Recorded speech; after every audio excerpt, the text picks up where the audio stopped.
Brilliant.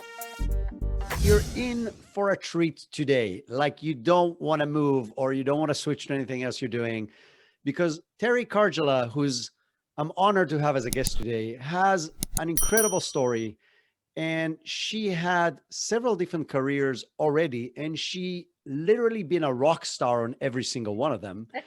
And then she's like, oh my God, I've learned so much doing all these different things. I can teach other people how to not go through all the hurdles and have all the scars that I had to get in order to be able to do what I do. So she's now a coach that is teaching other people basically what she learned through years of experience in different industries and different roles. In addition, she is going to have her own TV show, which is something she dreamt about and set as a goal to herself like 10 years ago, which is freaking cool. What is it that you send people to ask themselves? Yeah. So there's a couple things, because one is, yes, there's a lot, because when I know them, they're filling out this paperwork, they're coming from a conscious level, right? So I can say, hey, what are the challenges? What are the barriers? What are the blocks, right? Because that's going to already tell me like what they're manifesting right now. Because I can almost tell you based on where you're at right now, where your thoughts are. I'm an adventurista and I love doing adventures. One of my bucket lists was to drive a NASCAR. And what was so profound during this experience was the guy's up in the tower. I'm on the track and he's up in the tower watching me. Now I can't respond back to him, but he can respond to me, right? So I'm hearing him and he's telling me how to go, right? And it's so fascinating to me was he's up in this giant tower. I'm in the car driving and he's like, your eyes are too close. Your eyes are too close. And I'm coming around the corner and he says, you see this car over here, which was like, I don't know, a half a lap in front of me. And he's like, your eyes need to be there. And so as soon as I looked, he's like, yep, right there, right there. Keep it up, keep it up. And like, it was so unnatural and so uncomfortable because he's like, your eyes have to be further out in front of you, right? You have to be willing to see, right? So often is we get confined to this is our reality and it starts showing up as this, right? So I hope that people open up and also start looking out. So often we get trapped in that reality. Like, well, Terri, this is my reality. This is what's going on versus this is what I like to create. One tool that I love helping people do, which is just, so there's a part in the brain called the ridiculing activism. And part of that brain is always scanning the environment. Okay. So I have negative thoughts that come in. And what happens, I engage the brain and be like, okay, I have a core belief of I'm not good enough. So if I make a mistake, what happens, the brain is like, I messed up. Oh my gosh, I'm an idiot, right? Like that's our default mode, right? That's what we teach ourselves. So one of the tools that I teach people is it's like, I don't want you to continue increasing and working that muscle and continue reinforcing that belief system, okay? Because we've got to break the ties with that. So one of the things I teach people is that when the negative thought comes in, saying this saying, so listeners, write this down, stop driving, write this down. It goes like this: interesting point of view that I have this interesting point of view. I'm going to repeat that again, okay? Because I know that was pretty fast, but write this down: interesting point of view that I have this interesting point of view. And what happens is we say that 3 times. So put a 3X behind that. Say it 3 times to really cancel out the thought process.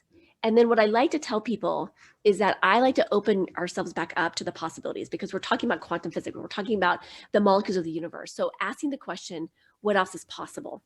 And that helps us open us back up to be like, oh yeah, what else is possible? When we open it back up, we start to open ourselves back up to receiving again, open to all these other things that can happen.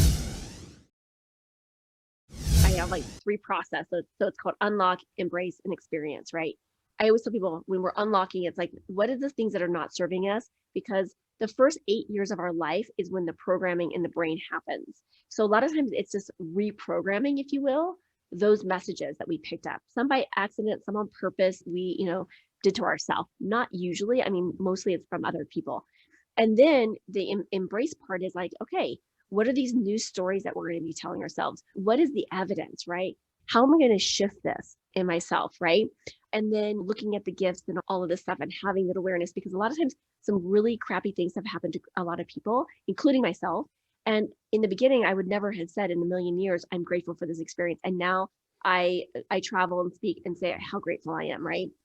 And then the last part is experiencing, like truly tapping in. And this is really where we're talking about getting in that alignment so that things can fall into place a lot easier and effortlessly for ourselves, right? In the middle, I'll be honest, like there's a waxing and weaning, and people always like, I feel like I'm taking 2 steps forward and a step back. Well, because that's that paradigm shift. That's that paradigm shift. Like, yes, I got this. Like, I got this, right? I can do this. Versus that old default mode of like, gosh, I'm a worthless human being. That waxing and weaning process is really important in that process so that we can really see the contrast. And then it's like, okay, because as soon as we see contrast in our lives, it's a game changer. Never split the difference. And it's a brilliant book. But one of the things that he says, he's like, walk into every scenario instead of with assumptions, with hypotheses. Yeah. Why? Because if you have an assumption, you will find the facts that will support that assumption. Exactly. Right? It's exactly what you're saying. Like, I'm Yeah. worthless, and the reason this failed is because I'm worthless. Yep. If you And come in with an hypothesis, this may work because 1, 2, 3, and now it doesn't work. Like, oh, it's either 1, 2, or 3 that happened that caused it not to work. Which one is it? Now there's something I can fix. Yes. And it doesn't just justify whatever assumption you made in the beginning, which you will find ways to justify, right?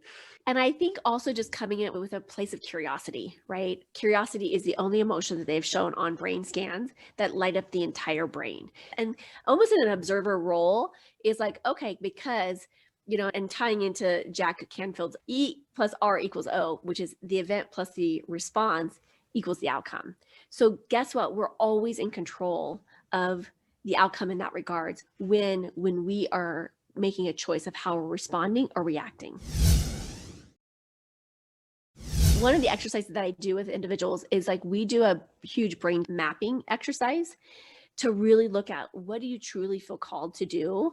And once you have that clarity, and a lot of times we all know, right? If we just close our eyes for a second, and even your listeners right now, make sure you're not driving, but if you close your eyes real quick and you just tap into like, what am I refusing to hear that if I didn't would make all the difference? Ask yourself that question, right?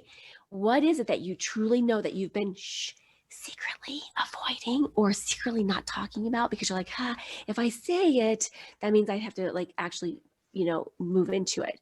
We all have it. It's going within and it's tapping back into what is it that we truly feel called to. And if you have a business and you're running a business, staying in alignment with what you do, because oftentimes, and there's a great book called E-Myth Revisited. It's a great book that talks about, systems and structure, which I love, but oftentimes we go into a business and we think that we're going to do the widgets and then we grow and then we lose track of that and we actually become into management, right? And so we have to be really clear on what it is that you're passionate about and staying clear to that and true to that. Because when you say true to that, you're not going to feel like you're working. You're feeling like you're showing up and playing every day, right? But build the team around you that can support you in that vision and mission, right? Instead of, going about it with, okay, well, now I'm going into management versus, truly saying truly what I feel called to do, right?